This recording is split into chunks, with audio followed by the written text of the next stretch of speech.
यूं क्यों घूर रही हो? बचपन से पढ़ी हुई आदतें बड़ी मुश्किल से जाती हैं। क्या हो गया है? मैंने क्या किया है? अपनी खुशी तो देखिए आप। औलाद से ज्यादा आपको अपनी खुशी अजीज है। मुझे बहुत अफसोस है इस बात का।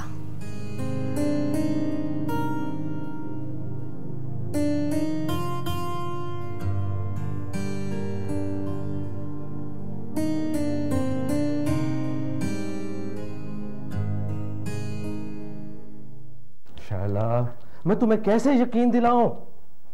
तुम्हारी कसम, मैंने आज से पहले उस लड़की को नहीं देखा। मत खाओ मेरी झूठी कसमें। पता नहीं तुम कब से मेरी आंखों में धूल झोंक रहे हो।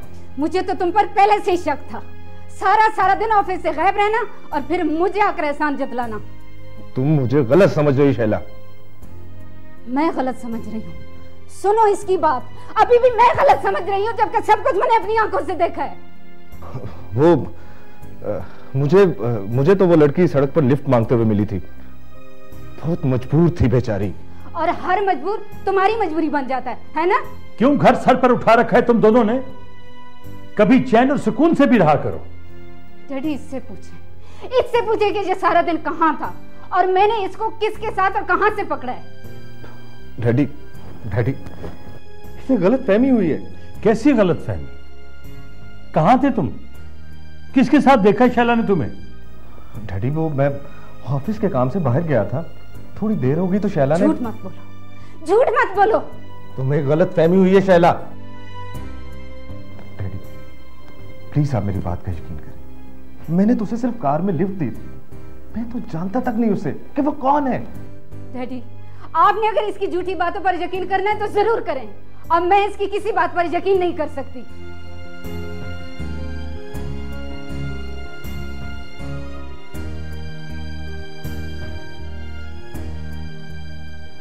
डैडी आप मेरा यकीन। डैडी मैं झूठ नहीं बोल रहा। मैंने आपको बताया था ना कि शैला को मेरे खिलाफ बदगुमान किया गया। यही बदगुमानी उसके दिल में बैठ गई है और वो जरा सी बात पर मुझ पर शक करने लगी। जरा सी बात? तुम्हारे लिए ये जरा सी बात है? कौन सच्चा है और कौन झूठा, जल्द ये फैसला मेरा रब करेगा।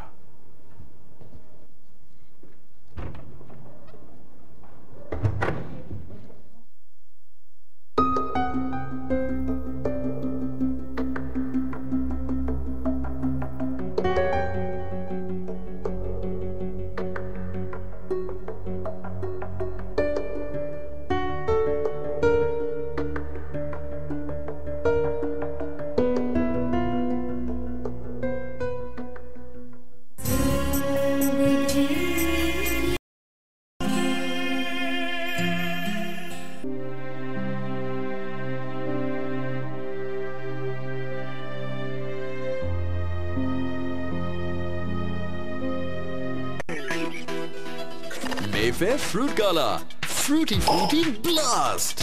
Mayfair. शैला बेटी, अपने दिल में शक को जगह देने से पहले इतना जरूर सोच लेना कि शायद यासिर ठीक कह रहा हो। डैडी आप सब कुछ जानते हुए भी मुझे क्यों मजबूर कर रहे हैं कि मैं यासिर के झूठ को सच मान लूं? देखो बेटी, मैं तुम्हारा घर बर्बाद होते हुए नहीं देख सकता। बर्बादी तो मेरा उसी दिन मुकद्दर बन गई थी डैड, जिस दिन मैंने यासिर के साथ शादी करने का फैसला किया था। ऐसा मत कहो। ये शादी तो जिंदगी भर साथ निभाने का फैसला होता। लेकिन डैड, अगर उस फैसले की बुनियाद झूठ, फरेब और लालच पर रखी जाए तो वो फैसला जिंदगी भर का रोग बन जाता है। अपनी बढ़ती हुई उम्र में शादी और आपके लिए घर दमाद की ख्वाहिश दोनों यासिर की सूरत में ही पूरी हो सकती थी, लेकिन शादी के फौरन बाद मेरी आंखें खुल गईं और यासिर का असली चेहरा उसकी झूठी शख्सियत पर गालिब होने लगा। मैं तो उसके लिए सिर्फ एक सीढ़ी की हैसियत रखती हूँ। उसकी असलियत जानकर पहले मैंने उसे अपने दिल से निकाला, फिर दिमाग से निकाला, और अब वो मेरी नजरों से गिर चुका है। वो जैसा भी है, वो तुम्हारा शौहर है और तुम उसकी बीवी हो। डैडी, हमारा रिश्ता सिर्फ एक कागज के टुकड़े की वजह से कायम है, जो किसी भी वक्त फाड़कर फेंका जा सकता है। नहीं शैला बेटी, ऐसा मत कहो। इस बात को अपने दिमाग में जगह मत दो, इसलिए कि हमारे माशरे में एक औरत के लिए इससे बड़ा बदनामी का और दाग नहीं हो सकता। डैड, आप क्यों नहीं समझते? वो मेरे दिल में अपना एतमाद खो चुका है, और आप भी उस पर एतमाद करने की गलती मत करना, वरना आप भी मेरी तरह पछताएंगे।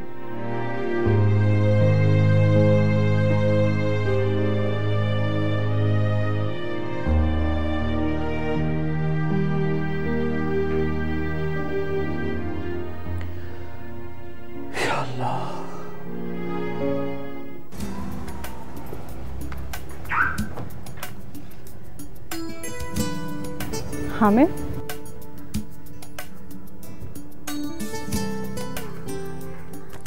हेलो शहर। हाय। तो ये तुम हो, पर ये तुम्हारी गाड़ी तो नहीं है। मेरी गाड़ी वर्कशॉप खड़ी हुई है, इसीलिए भाईजान की गाड़ी इस्तेमाल कर रहा हूँ। Great.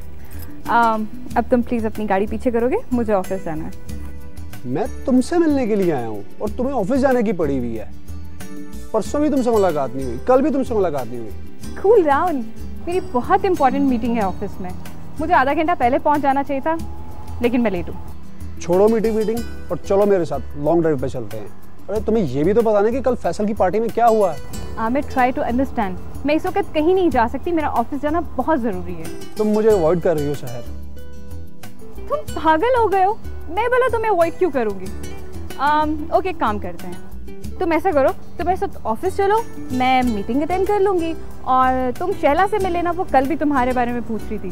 She just want to से थैंक्स टू यू, तुमने उसका इतना बड़ा काम तो करवाया। चलो चलते हैं। कम ऑन शहर, मेरी शैला से बात हो चुकी है फोन पे, और ये काम मैंने तुम्हारी वजह से करवाया, ना कि शैला की वजह से। सो नाइस ऑफ यू यार, मैं मानती हूँ तुम मेरे सबसे अच्छे दोस्त हो, और इसीलिए तो हर काम तुम्हें बोलती हूँ, लेकिन अभी तुम बच्चों की तरह जिद कर रहे हो। Okay, cool down. Second plan, शाम को मिलते हैं, बिकॉज तुमने हमारा इतना बड़ा काम करवाया, तो तुम्हें कोई छोटी सी ट्रीट तो देनी नहीं चाहिए। शाम को मिलते हैं, एक बड़ी सी ट्रीट मेरी तरफ से तुम्हें। डन? ठीक है। और फारिग होते साथ में तुम्हें फोन करूँगी। अब रात को ना जाने का कोई बड़ा बहाना ना बना लेना। तो मुझे ऐसा समझते हो? तुम मेरे साथ ऐसे ही कर रही हो कुछ दिनों से। ये सब तुम्हारा वहम है। ओके, मैं शाम को तुम्हारी कॉल का वेट करूंगा। Sounds good. Bye. बाय।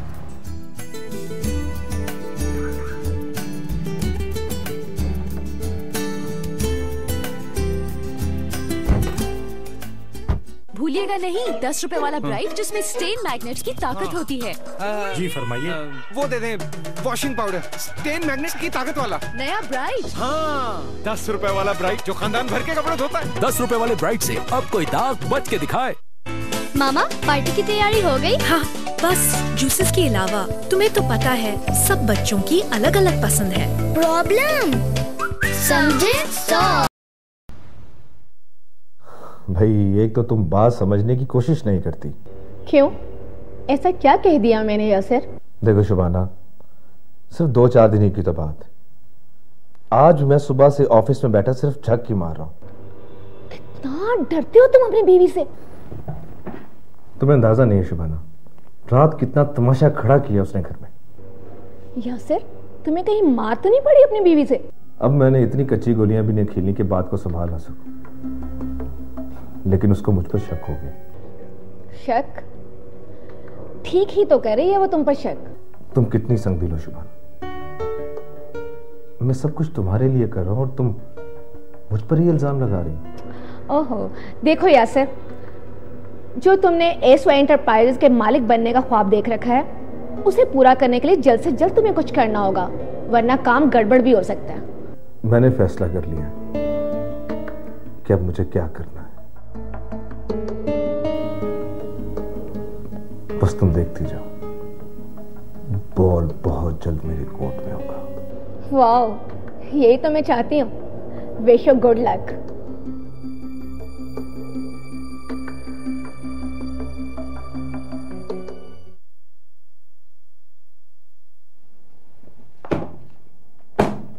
लीजिए फरहान साहब, तमाम रिलेटेड फाइल्स आपकी मेज पर हैं।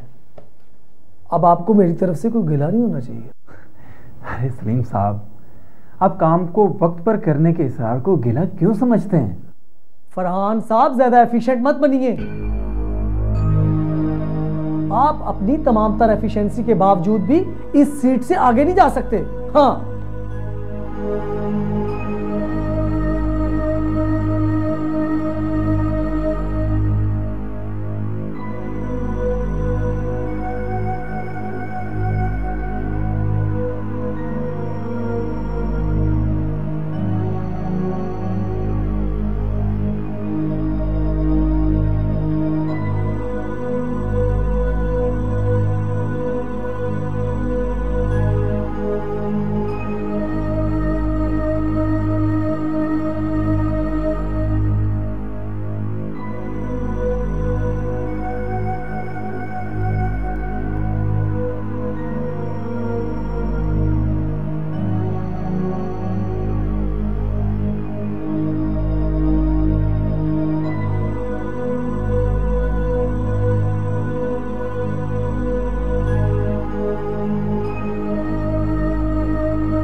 अस्सलाम वालेकुम अब्बू।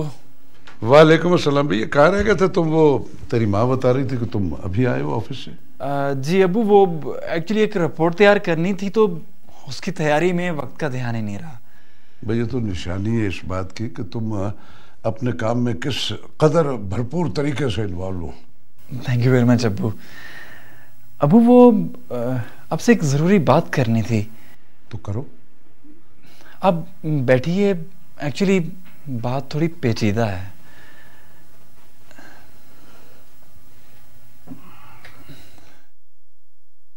किसी लड़की वड़की का मामला है? नहीं अब्बू, ऐसी कोई बात नहीं। एक्चुअली मैम शैला ने मुझे कुछ रिपोर्ट्स तैयार करने के लिए कहा था। जब मैं उन रिपोर्ट्स को फाइनलाइज करने लगा तो मुझे उनमें से एक फिगर पर शक हुआ। जब मैंने मजीद देखा तो पता चला कि हिसाब में कुछ गड़बड़ की गई है।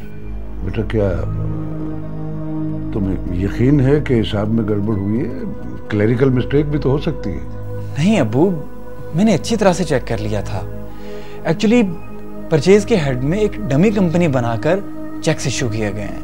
देखो बेटा, अगर वाकई ऐसा हुआ है तो तुम्हें तमाम सबूत इकट्ठे करके रिपोर्ट बना के शैला के सामने रखनी चाहिए। फिर वो जाने और उसका काम। तुम्हें अपनी जिम्मेदारी पूरी करनी चाहिए। जी अब्बू। चल अब सो जा, शक्ल से ही थके हुए लग रहे हो। शब बखैर। शब बखैर अब्बू।